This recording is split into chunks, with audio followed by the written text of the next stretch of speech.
The upcoming DC movie Black Adam stars Dwayne "The Rock" Johnson as the titular anti-hero, but he's not making his big screen debut alone.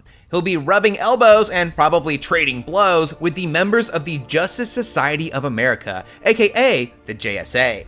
But what is Black Adam's origin, and what's his relationship to this storied DC superhero team? Let's dig into the comic books to find out. The character Black Adam started out as an evil nemesis to the red and gold superhero Captain Marvel, who we now know as Shazam. But he evolved over the years since his first comic book appearance back in 1945's The Marvel Family #1, as writers began to show a new side to the character. The modern incarnation of Black Adam isn't your standard cackling, power-mad lunatic supervillain, but a complex anti-hero who dishes out his own brand of brutal justice. The first teaser for the Black Adam movie showed that it will follow the modern version of his origin story, largely pulled from Jeff Johns and David Gore's JSA comics and Johns' New 52 Shazam run with Gary Frank. It all starts with a man named Teth Adam who lived 5,000 years ago. He was a slave in the fictional country of Kahndaq, a bustling nation brimming with wealth and magic. Thanks to the wizard Shazam choosing him as a worthy champion, he was able to rise up to destroy his oppressors, free his people, and name himself the new ruler of Kahndaq. Taking the name Black Adam and wielding the powers of Shazam, he was loved by those he liberated, but he was also feared for how he used violence and death to dole out justice to those he deemed to be wrongdoers. This dichotomy is the very core of Black Adam's character and why he's seen as an anti-hero. Truth, justice, and the Black Adam way. While you might empathize with Black Adam to a certain extent, the wizard Shazam felt he went way too far and misused the power he was given. Freeing slaves is one thing, but taking over a country is probably crossing a line. So he banished Black Adam. But 5,000 years later, Black Adam is somehow released from his prison. He awakens in the modern DC universe, a world filled with superheroes, and it's the super team known as the JSA that responds to the return of this ancient powerhouse. We'll have to watch the movie to see where the story goes from there, but thankfully until then we can turn to the comics for some info on the JSA's members, how Black Adam joins their team, and why he stormed out. The JSA is a classic Golden Age comic book superhero team. They first debuted in 1941's All-Star Comics #3, predating the Justice League by almost 2 decades. Today, the JSA in the comics is a team of older heroes who recruit new, younger heroes and teach them the wisdom of their older generation. In the Black Adam movie, the JSA will feature Hawkman and Dr. Fate as senior team members, training fresh recruits Cyclone and Atom Smasher. Nothing like tackling an angry godlike being who just woke up from a 5,000-year nap for your first assignment. While the teaser for the JSA shows that soldiers see Black Adam as a threat after he awakens, the JSA see him as a lost and confused man in pain who needs guidance, so they set out to help him find his place in our modern world. Good luck with that. Here's a quick rundown on the 4 JSA members we'll meet in the movie. Carter Hall is an Indiana Jones-style archaeologist by day and the magical winged warrior Hawkman by night.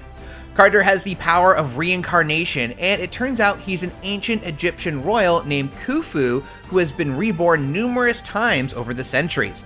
There is also a version where Hawkman is actually an alien Thanagarian cop named Carter Hall who hails from a planet of bird warriors. If we had to guess, we'd say the movie is going with the reincarnation angle because that would mean both Carter and Black Adam have origins going back to ancient times. In the comics, Khufu was even served by Teth Adam, but don't expect these two to reminisce about old times. Hawkman and Black Adam developed a heated rivalry in the comics, so you can probably expect to see Big Bird introduce his magical nth metal mace to the side of Black Adam's noggin. Dr. Fate is a powerful sorcerer who wields the magical power of Nabu by donning the Helmet of Fate. Think of him as DC's Doctor Strange, except his civilian alter ego, Kent Nelson, isn't as much of a jerk. The origin of Dr. Fate's helmet goes all the way back to ancient times, imagine that, which provides yet another natural tie to Black Adam's beginnings. Albert Rothstein, aka Atom Smasher, gained his size-changing powers from the maniacal villain Cyclotron, who just happened to be his grandfather. In the comics, Atom Smasher joined the JSA at the same time as Black Adam, and though the two initially butted heads, given that they're both hot-headed men who prefer to solve problems with their fists, they quickly found a kinship in their shared views. Atom Smasher was frustrated with the JSA's rules and was dwelling on his decision to kill a villain, but Black Adam encouraged taking that kind of extreme action and made him feel it was the right thing to do. The two eventually came to see each other as brothers, and Atom Smasher went so far to turn his back on the JSA to help Black Adam retake his home country of Kahndaq. More on that in a minute. Finally, the final member of the JSA is Cyclone, civilian name Maxine Hunkel. As her superhero name implies, she has the power to manipulate the winds to conjure tornadoes and fly through the air. In the comics, Maxine is the granddaughter of the original hero, Red Tornado, and received similar powers after being experimented on by the mad scientist T.O. Morrow. Get it? When she joins the JSA in the comics, it's to get training for her unwieldy new powers, not to mention learn some much-needed social skills. Now let's take a look at Black Adam's relationship to the JSA. It was a shock to the comic book superhero world when Black Adam asked to join the JSA and was granted probationary membership. Black Adam claimed he was reformed and had great respect for the senior members on the team, although his eye for an eye sense of justice often had him at odds with the heroes. Black Adam became a polarizing figure on the team, often pushing boundaries or just bulldozing right over them. It's during this time that we learned about Black Adam's updated tragic origin and saw that he was a good-hearted man before his country was conquered, his wife and children murdered, and he was enslaved.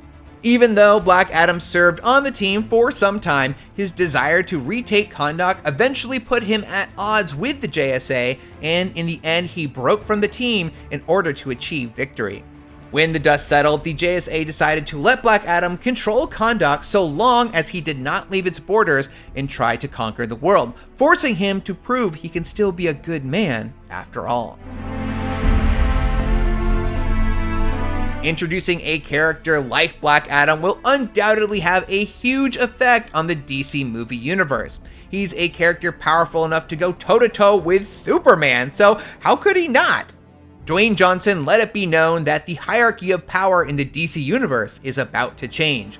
But given the anti-hero nature of Black Adam, will it be for better or for worse? We'll have to find out together when Black Adam strikes theaters in July 2022.